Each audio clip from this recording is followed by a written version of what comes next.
ఏం మాయ చేసావే పార్ట్ 24. ప్రేమ ప్రస్తుత పరిస్థితి ఏంటనేది వింధ్యకు బాగా అర్థమైంది. కానీ ఆమె అదిత్కి తప్ప మరో మనిషికి కనిపిస్తుంది, అది కూడా ప్రేమకు అన్న ఆశ్చర్యంలో ఉండి ప్రేమను ఎలా ఓదార్చాలో అర్థం కాక సతమతమవుతూ ఉంది. కానీ అంతలోనే వింధ్య అప్రయత్నంగా ప్రేమ భుజం మీద చెయ్యి వేసేసరికి అసలు వింధ్య కూడా ఊహించని విధంగా వింధ్య ఆత్మ ప్రేమ శరీరంలో ప్రవేశించింది. ఇంచుమించు 5 ఏళ్ల తర్వాత వింధ్య అదిత్కి కాకుండా మరో మనిషికి కనిపించడం ఒక వింత అయితే, ఆ కనిపించిన మనిషి శరీరంలోకి అసలు తను ఊహించిన విధంగా ప్రవేశించడం మరో అద్భుతం. వింధ్యకు అనుకోని విధంగా ప్రేమ శరీరంలోకి ప్రవేశం దొరికేసరికి అసలు ఆ క్షణాన్ని నమ్మలేకపోయింది ఆమె. తన ప్రేమ శరీరాన్ని ఫీల్ అవుతుంటే వెంటనే ఆమెకు గుర్తొచ్చిన మొదటి వ్యక్తి అదిత్. అయితే మొదట మాట I want to feel your touch Vindhya అంటూ అదిత్ మనసు బాధపడ్డ ప్రతిసారి దీనంగా అడిగిన మాటే గుర్తుకు రావడంతో క్షణం కూడా ఆలస్యం చేయకుండా గాఢ నిద్రలో ఉన్న అదిత్ దగ్గరకు వెళ్ళింది ప్రేమ శరీరంలో ఉన్న వింధ్య. నెమ్మదిగా అతని పక్కన కూర్చొని నిద్రలో ఉన్న అతని తలను తన ఒడిలో చేర్చుకొని అతని జుట్టులోకి వేళ్లు పోనిచ్చి నిమిరేసరికి ఇన్నేళ్ల తర్వాత, పైగా అంత గాఢ నిద్రలో కూడా తన ప్రాణసఖి స్పర్శ గుర్తుపట్టిన అదిత్ వింధ్య మై లవ్ అంటూ నిద్రలోనే ఆమె నడుం దగ్గర చీరను తప్పించి ఆమె నాభి మీద ముద్దు పెట్టి అక్కడే తన మొహాన్ని అదిమి పెట్టి ఆమె నడుం చుట్టూ చేతులు బిగించాడు అదిత్. అదిత్ చేసిన పనికి వింధ్యకి 5 ఏళ్ల క్రితం అతను అలసిపోయి తన ఒడిలో సేద తీరుతూ అతను చేసే అల్లరి చెప్పే కబుర్లు గుర్తు చేసుకుంటే భావోద్వేగంలో ఆమె కళ్ళల్లో నీళ్లు తిరిగాయి. కన్నీళ్లతో అతని స్పర్శను ఫీల్ అవుతూ ప్రేమగా అతని తల నిమురుతూ ఐ మిస్ యూ ఆది, ఐ మిస్ యూ అంటూ ప్రేమగా అతని నుదిటిపై ముద్దు పెట్టింది వింధ్య. శరీరం ప్రేమదైన అదిత్ మాత్రం వింధ్య స్పర్శనే ఫీల్ అవ్వగలిగాడు. ఆమె కూడా కొన్ని క్షణాలు ఆ శరీరం తనది కాదన్న విషయం మర్చిపోయింది చాలాసేపటికి. కానీ రియాలిటీలోకి రాని వింధ్య అదిత్ని చూస్తూ సమయాన్ని కరిగించేసింది. కానీ ఆమె పొట్ట దగ్గర వెచ్చటి కన్నీళ్లు స్పర్శ తెలిసేసరికి కంగారుగా అదిత్ కళ్ళు చూసిన వింధ్యకు నిద్రలో కూడా తన పేరే కలవరిస్తూ కన్నీళ్లు పెట్టుకుంటున్న అదిత్ని చూడగానే మనసు మెలిపెట్టినట్టు అనిపించింది. అంతే, ఇంకా ఒక్క క్షణం కూడా ఆలస్యం చేయకుండా అదిత్ని జాగ్రత్తగా బెడ్ మీద పడుకోబెట్టి తను సోఫా దగ్గరకు వెళ్ళి ప్రేమ శరీరం నుండి బయటకు వచ్చేసింది.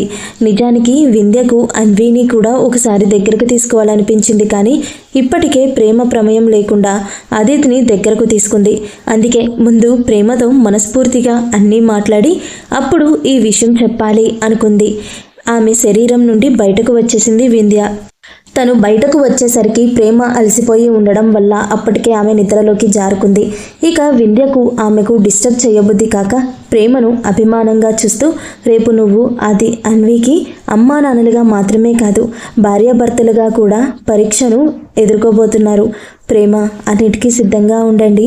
విధి పెట్టే ఈ పరీక్షలో మీరే గెలుస్తారు అన్న నమ్మకం నాకుంది. ప్రేమ మీరే గెలవాలి అని అన్వీని ప్రేమతో గెలుచుకోవాలి అనుకుంది. జరగబోయే దాని గురించి ఆలోచిస్తూనే అక్కడి నుండి మాయమైంది వింధ్య.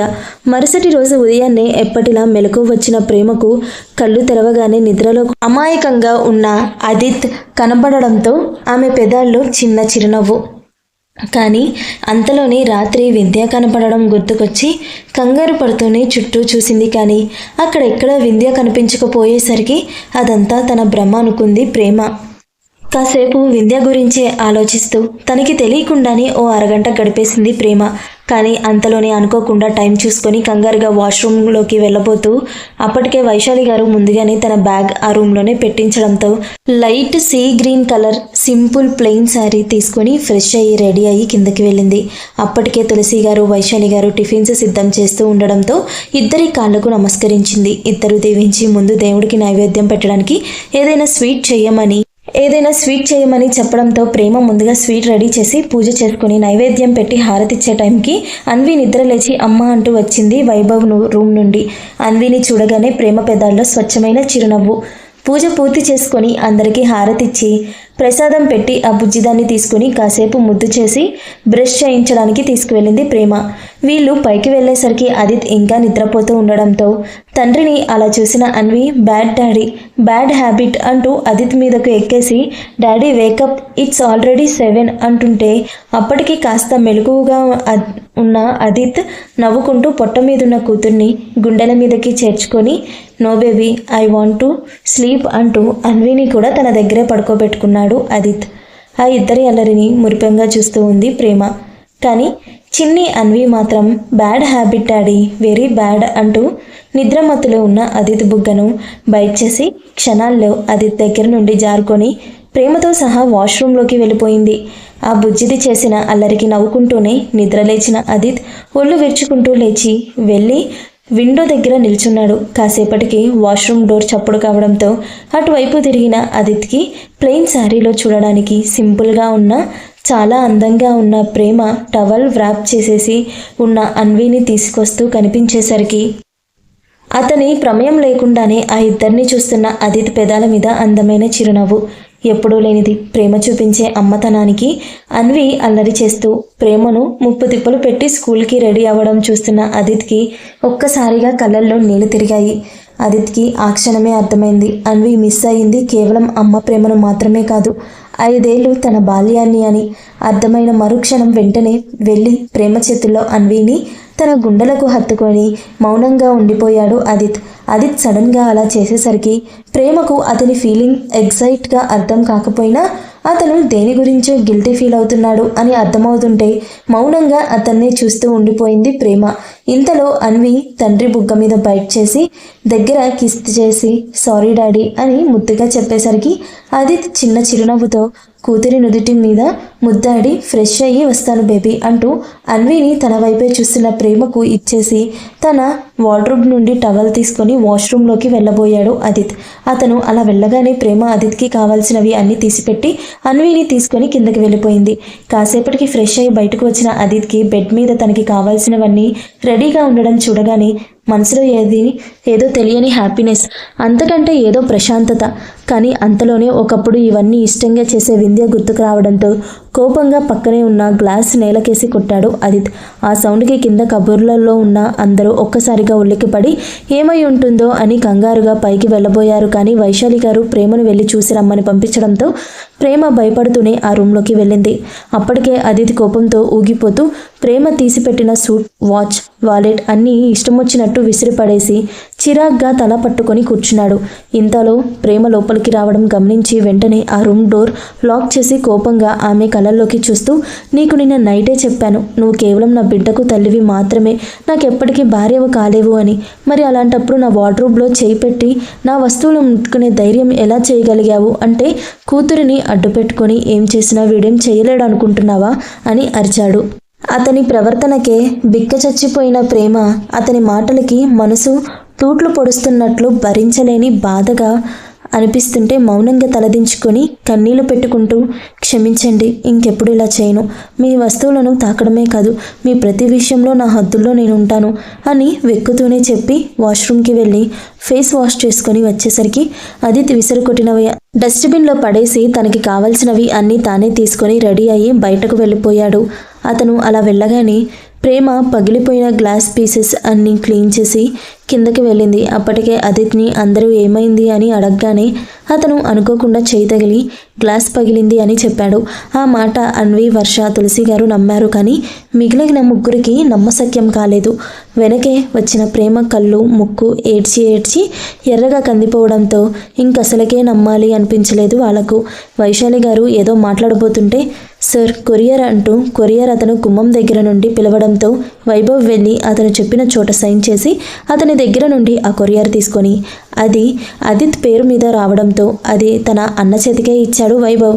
అది ఓపెన్ చేసి చూసిన ఆదిత్ కళ్ళు కోపంతో ఎర్రబడమే కాదు బలంగా అతని పిడికిలి పీకిసుకుంది. ఆ కోపంలోనే నిశ్చయ్ అని గట్టిగా అరిచాడు ఆదిత్. ఎంత గట్టిగా అక్కడున్న అందరికీ ఆదిత్ అరిచిన అరుపుకి అతని కోపం తెలుస్తుంటే అందరూ భయంతో ఒక అడుగు వెనక్కి వేశారు. తండ్రిలో మునుపటి కోపం చూసిన బొజ్జి అన్వి మాత్రం భయంతో ప్రేమను ఖర్చుకుపోయింది. ప్రేమ అదిత్ని చూసి భయపడుతున్న అన్విని తన గుండెలకు హత్తుకొని పాప వెన్ను నిమురుతూ ఊరటను ఇచ్చే ప్రయత్నం చేస్తూ ఉండగా అప్పటికే కాస్త తేరుకున్న వైభవ్ అదిత్ చేతి నుండి ఆ కొరియర్ తీసుకొని అందులో ఉన్న పేపర్స్ చూడగానే వైభవ్ షాక్లో ఆశ్చర్యపోయాడు. కొడుకులిద్దరూ ఇలా వింతగా బిహేవ్ చేసేసరికి ఆ పేపర్స్ తీసుకొని చూసిన చంద్రశేఖర్ గారు కన్నీళ్లు పెట్టుకుంటూ, ఏంట్రా పెద్దోడా ఇది, అసలు ఆ నిశ్చయ్ ఇలా ఎలా చేయగలుగుతున్నాడు అని అడిగారు బాధగా. అప్పటికే అదిత్ నిశ్చయ్ మీద కోపంతో తనకి తాను కంట్రోల్ చేసుకోలేకపోతున్నాడు. తండ్రి అలా ప్రశ్నించేసరికి ఆ కోపంలోనే వాడికి పిచ్చి పట్టింది డాడీ, అందుకే నాతో పిచ్చి పిచ్చి గేమ్స్ ఆడుతున్నాడు. నా జోలికి వచ్చినా ఊరుకునేవాడిని కాదు, కానీ నా బేబీ జోలికి వస్తే చూస్తూ ఊరుకోను అంటూ ప్రేమ దగ్గరున్న కూతురిని దగ్గరకు తీసుకొని తన గుండెల్లో పదుముకున్నాడు. అసలు వాళ్ళు దేని గురించి మాట్లాడుకుంటున్నారో ఆడవాళ్ళెవ్వరికీ అర్థం కాకపోయినా అందరూ ఆ ముగ్గురి వైపే అయోమయంగా చూస్తూ ఉంటే విషయం అన్వికి సంబంధించినది అని వాళ్ళ మాటల ద్వారా కాస్త అర్థమైన ప్రేమ మాత్రం భయపడుతూ, ఏమైంది మావయ్య, అసలు మీరు దేని గురించి మాట్లాడుకుంటున్నారు, అసలు ఆ పేపర్స్ ఏంటి అని అడగగానే చంద్రశేఖర్ గారు ఆయన చేతిలో ఉన్న పేపర్స్ ప్రేమ చేతికిచ్చారు చూడమని. ఆ పేపర్స్ చూసిన ప్రేమ భయపడుతూ ఒక్కో మాట కష్టంగా కూడగలుపుకొని, అన్వి కస్టడీ కోసం అతనెవరో కేసు వేయడం ఏంటి మావయ్య, అసలు అతనెవరు, అన్వికి అతనికి సంబంధం ఏంటి అని అడిగింది. అడగగానే అప్పటి వరకు మౌనంగా ఉన్న వైభవ్ బాధపడుతూ, నిశ్చయ్ శ్రీనివాస్ వింధ్య వదినకి అన్న, అన్వికి స్వయాన మేనమామ అని చెప్పాడు. ఆ మాట విన్న ప్రేమకు పెద్ద షాకే తగిలింది. ఇక అన్వి తన నుండి దూరమైపోతుందేమో అన్న ఆలోచన కూడా ఆమె భరించలేకపోతుంది. ఆ ఆలోచన కూడా తన నుండి తన ప్రాణం దూరమైపోతున్నంత బాధను కలిగిస్తుంటే వెంటనే భయంతో అదిత్ కోపాన్ని కూడా మర్చిపోయి కూతురిని భర్త దగ్గర నుండి తీసుకొని తన గుండెలకు హత్తుకొని ఏడుస్తూ, నా బిడ్డను నేను ఎవరికి ఇవ్వను మామయ్య, నా బిడ్డ నాకు మాత్రమే సొంతం, తను లేకపోతే నేను ఉండలేను, తను నా ప్రాణం అంటూ ఏడ్చేసరికి ఆ పెద్దవాళ్ళు మాట్లాడుకునే మాటలు అంతా అన్వికి అర్థం కాకపోయినా తల్లి కన్నీళ్లు చూసి తట్టుకోలేక ప్రేమ మెడ చుట్టూ చేతులు బిగించి, డోంట్ క్రై మా అంటూ ప్రేమ మెడ వంపుల్లో తల దాచుకొని తను కూడా ఏడవడం మొదలుపెట్టింది. ఆ ఇద్దరి మధ్య ఈ కొద్ది సమయంలోనే ఏర్పడ్డ బంధం ఎంత బలమైందో అక్కడున్న అందరికీ తెలుసు. అదిత్తో సహా ఇద్దరు ఒకరి కోసం ఒకరు ప్రాణాలను కూడా లెక్క చేయరు అన్న విషయమే అక్కడున్న అందరి కళ్ళలో మెదులుతుంటే అందరూ కన్నీళ్లతో ఈ ఇద్దరినే చూస్తూ ఉండిపోయారు. వింధ్య బ్రతుకుండగా నిశ్చయ్కి తనకి మధ్య ఎంత మంచి అనుబంధం ఉండేదో గుర్తు రాగానే ఒక్కసారిగా అదిత్ కళ్ళల్లో నీళ్లు చేరాయి. ఆ మెమరబుల్ మూమెంట్స్ అన్నీ గుర్తు చేసుకుని బాధపడుతూ, నాకు నా వింధ్య గుర్తుగా మిగిలిన నా బిడ్డేరా అది లేకపోతే క్షణం కూడా బ్రతకలేను నేను, అలాంటిది దాన్ని నా నుండి దూరం చేయాలి అన్న ఆలోచన నీకెందుకు వచ్చిందిరా అనుకుంటూ అంతలోని కస్టడీ విషయం గుర్తుకొచ్చి కోపం తెచ్చుకుంటూ, అయినా నా నుండి నా బిడ్డను దూరం చేయడం ఎవరి తరం కాదు, నా బిడ్డ వరకు వస్తే నాకు ఎవరైనా ఒకటే అనుకున్నాడు. లోపలికి వెళ్ళి ఇంకా ఏడుస్తున్న అన్విని దగ్గరకు తీసుకొని పాప కన్నీళ్ళు తుడుస్తూ, బేబీ నీకు అమ్మ అంటే చాలా ఇష్టం కదా, నువ్వు ఇలా ఏడిస్తే అమ్మ ఇంకా ఎక్కువ ఏడుస్తుంది, సో నువ్వు ఏడవకుండా అమ్మతో హ్యాపీగా అల్లరి చేస్తూ ఆడుకోవాలి సరేనా అంటూ కూతురిని డైవర్ట్ చేసేసరికి ప్రేమ కూడా తనని తాను కంట్రోల్ చేసుకొని దేవుడి గదిలోకి వెళ్ళి తన బిడ్డకు తను దూరం చెయ్యొద్దు కన్నీళ్లతో దేవుణ్ణి మొక్కుకుంది ప్రేమ. ముందుగా తేరుకున్న అదిత్ కాస్త పక్కకి వెళ్ళి తనకి బాగా పరిచయం ఉన్న లాయర్కి కాల్ చేసి విషయం అంతా వివరించగానే అతను ఇది సెన్సిబుల్ మ్యాటర్, కోర్టు వరకు వెళ్ళకుంటే కూర్చొని మాట్లాడుకుంటే బాగుంటుంది, పైగా అతను ఎవరో పరాయివాడు అయితే కాదు కదా, స్వయాన నీ బామ్మది, నేను చెప్పేది అర్థం చేసుకోవడానికి ప్రయత్నించురా అనగానే అదిత్ మాత్రం కాస్త కోపంగా, మా మధ్య ఉన్న బంధానికి వాడే ఏ విలువ ఇవ్వలేనప్పుడు నేనెందుకు ఇవ్వాలి నకుల్, అవసరం లేదు, వాడిని లీగల్గా ఎదుర్కోవడానికి నేను సిద్ధంగా ఉన్నాను, నా తరపున ఈ కేసు వాదించడానికి నువ్వు ఒప్పుకుంటే ఓకే, లేదంటే వేరే లాయర్ని చూసుకుంటాను అని పొగరుగా తేల్చి చెప్పేశాడు ఆదిత్. ఎలాంటి మొహమాటం లేకుండా. నకుల్ ఆదిత్కి ఒక మంచి ఫ్రెండ్గా, అతని ప్రవర్తన ఎలాంటిదో తెలుసు కాబట్టి భలేవాడివిరా బాబు. నేను ఫ్యామిలీ పరంగా ఆలోచించి సలహా ఇచ్చాను, కానీ నా మాట నువ్వు విని తీరాలి అనలేదు కదరా. సరే, నీ ఇష్ట ప్రకారమే నీ తరపున ఈ కేసు వాదించడానికి నేను ఒప్పుకుంటున్నాను. నువ్వేం టెన్షన్ పడకు, నీ బిడ్డను నీ నుండి ఎవరు దూరం చేయలేరు అని భరోసా ఇచ్చాడు నకుల్. దాంతో కాల్ కట్ చేసి కాస్త ఊపిరి పీల్చుకుని రిలాక్స్ అయ్యి నిశ్చయ్ గెస్ట్ హౌస్ ఎదురుగా ఉన్న వింధ్య పోర్ట్రేట్ చూస్తూ, నీ కోరిక తీర్చడం కొంచెం కష్టం, కానీ ఖచ్చితంగా ఈ అన్నయ్య నెరవేరుస్తాడురా. నీకు ఆల్రెడీ మాట ఇచ్చాను కదా, ఆ మాట నిలబెట్టుకునే టైం వచ్చింది అని కన్నీళ్లతో నవ్వుతూ రాకింగ్ చైర్లో వెనక్కి వాలాడు నిశ్చయ్. సాయంత్రం అయ్యేసరికి అందరూ కాస్త సెట్ అయ్యారు. ఆ రోజుకి ప్రేమ అన్విని స్కూల్కి కూడా పంపించడం ఇష్టం లేక తన దగ్గరే అంటి పెట్టుకొని ఉంచుకుంది. ప్రేమను అలా చూసి ఆమెను వదిలి వెళ్ళబుద్ధి కాక మధ్యాహ్నం వరకు అక్కడే ఉండిపోయింది వర్ష. ఆదిత్, వైభవులు మాత్రం ఆఫీస్లో ఇంపార్టెంట్ మీటింగ్ ఉండడంతో ఎవరిని టెన్షన్ పడొద్దు అని చెప్పి కష్టంగానే ఆఫీస్కి వెళ్ళి తొందరగా మీటింగ్ ముగించుకొని ఇంటికి చేరుకున్నారు. కరెక్ట్గా ఇంట్లోకి అడుగుపెట్టిన మరో క్షణం ఆదిత్ మొబైల్ రింగ్ అవ్వడంతో చేతిలో ఉన్న బ్యాగ్ తమ్ముడికి చేతికిచ్చి లిఫ్ట్ చేశాడు. కాల్లో నకుల్, రే అది కోర్టులో ఫస్ట్ హీరింగ్ రేపేరా. ఆదిత్ కోపాన్ని కంట్రోల్ చేసుకుంటూ, సరే నకుల్, ఏంట్రా సరే, అటువైపు నిశ్చయ్ తరపున వాదించే లాయర్ ఎవరో తెలుసా? ఆదిత్ మొహం చిట్లించి, ఎవరు? నకుల్, అసలు ఇప్పటి వరకు టేకప్ చేసిన ఏ కేసు ఓడిపోని నా వైఫ్ అనికా చౌదరిరా. ఆదిత్ కోపంగా పళ్ళు నూరుతూ, రే, అందరూ నా మీద కట్టగట్టుకొని పాత కక్షలు తీర్చుకోవాలని చూస్తున్నారా అని అరిచాడు. నకుల్ ఆ అరుపుకి ఫోన్ చెవి దగ్గర నుండి దూరంగా పెట్టి, తిక్కలోడా, చెవులు పోయేలా అరుపులేంట్రా బాబు అనుకొని, రే ఆది కామ్ డౌన్. ఈ విషయం నేను అనికతో మాట్లాడడానికి ట్రై చేశాను, కానీ తను నా మాట వినట్లేదు. నీకు తెలుసు కదా దానికి నిశ్చయం మీద ఉన్న అభిమానం ఎలాంటిదో. అందుకే ఈ విషయం మొగుడినైనా నా మాట వినట్లేదు. అందుకే ఏదైనా సరే కోర్టులోనే చూసుకుందాం. ఆదిత్ కాస్త శాంతించి, సరే ఇది చెప్పడానికేనా కాల్ చేశావు? నాకు నీకు ఇప్పుడు ఈ విషయం చెప్పకపోతే రేపు నా పెళ్ళాన్ని మనకి ఆపోజిట్లో వాదించడం చూసి నువ్వు నా మీతో చిందులు తొక్కుతావు కదా అని ముందే తెలిసి కావాలని చేస్తున్నావని. అందుకే ముందే చెప్తున్నాను, రేపు టైంకి కోర్టుకి అటెండ్ కండి. And one more important thing, నీ వైఫ్ని తప్పకుండా తీసుకొనిరా అని వెంటనే కాల్ కట్ చేశాడు. ప్రేమను నకుల్ని వైఫ్ అనేసరికి ఆదిత్ పిచ్చ కోపం పీక్స్ దాటడంతో చేతిలో ఉన్న మొబైల్ని నేలకేసి కొట్టాడు. కోపంగా అక్కడి నుండి విసురుగా తన రూమ్లోకి వెళ్ళిపోయాడు. ఆదిత్ సడన్గా మారిన ఆదిత్ బిహేవియర్కి అందరూ అతని వెళ్ళిన వైపు అయోమయంగా చూస్తుంటే తులసి గారు మాత్రం ప్రస్తుత పరిస్థితుల వల్ల అన్వి ప్రేమల జీవితం ఎలాంటి మలుపు తిరుగుతుందో అన్న భయం, ప్రేమను ఆమె ఒడిలో నిద్రపోతున్న అన్వీనే చూస్తూ ఉండిపోయారో ఆవిడ.